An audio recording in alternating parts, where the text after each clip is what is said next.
नमस्कार, सईज किचनमध्ये तुम्हा सगळ्यांचं स्वागत आहे। आज आपण बनवणार आहोत अंडा सँडविच। माझ्या सईची आवडती रेसिपी आहे ती, आणि सुट्टी दिवशी तिची हमखास फरमाईश असते। चला तर मग आपण आज सुरू करूयात अंडा सँडविचला। प्रथम मी इथे एक कांदा आणि एक टोमॅटो चिरून घेतलेला आहे। त्यामध्ये चवीनुसार मीठ, हळद, धनेपूड आणि काळी मिरी पावडर घेते। यामध्ये तुम्ही किसलेला गाजर किंवा हिरवा मटारही घालू शकता। हिरव्या मिरच्या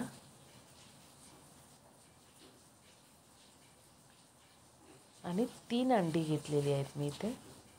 ती 3 अंडी त्याच्यात फोडायची आहेत।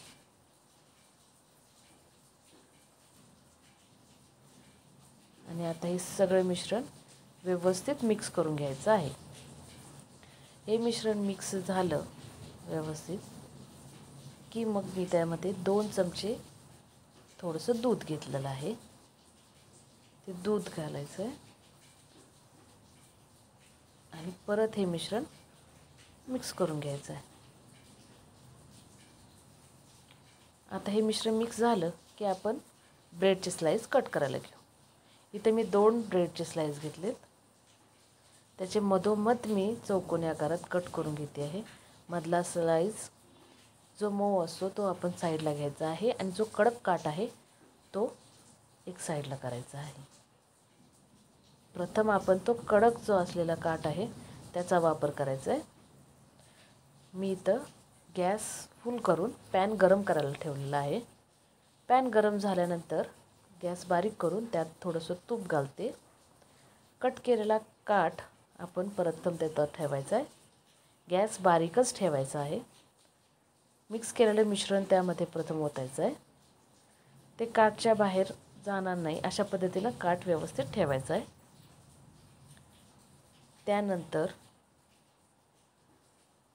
जरासं व्यवस्थित ते आमलेटच आहे, शेवटी आमलेट व्यवस्थित शिजत आलं की त्याच्यावरती ते चीजचा स्लाइस ठेवायचा आहे। तुम्ही इथे किसलेला चीजसुद्धा घेऊ शकता। चीज थोडासा मऊ होण्या किंवा नॉर्मल येण्यासाठी 1 मिनिट आपण ते बंद करून ठेवायचं आहे पॅन। मग त्यानंतर त्या चीजच्या स्लाइसवर सुद्धा थोडंसं ते मिश्रण आपण ओतून घ्यायचं आहे।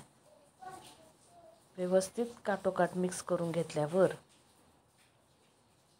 मिश्रण त्याच्यावरती आपण जो कट केलेला मधला स्लाइसचा तुकडा आहे ब्रेडचा तो आपण त्याच्यावरती ठेवायचा आहे।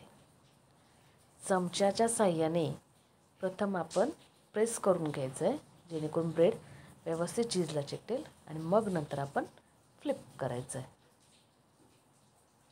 आता उलट्या बाजूला पलटल्यावर आपण चमच्याच्या साहाय्याने प्रेस करत राहायचं आहे जेणेकरून पलीकडची बाजूसुद्धा ब्रेडची सुद्धा भाजून निघेल व्यवस्थित। गॅस बारीकच करायचा आहे कारण आमलेट लवकर होतं। आपल्याला थोडा वेळ ठेवून 2 मिनटं तसेच ठेवून फ्लिप करायचं आहे। आता बघू शकता इथं एक बाजू अजून व्यवस्थित ब्रेड भाजायचा आहे।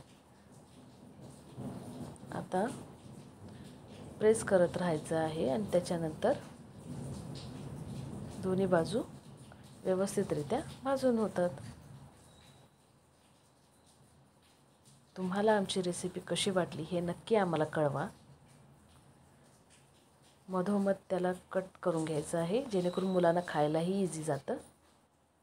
बघू शकता। Thank you.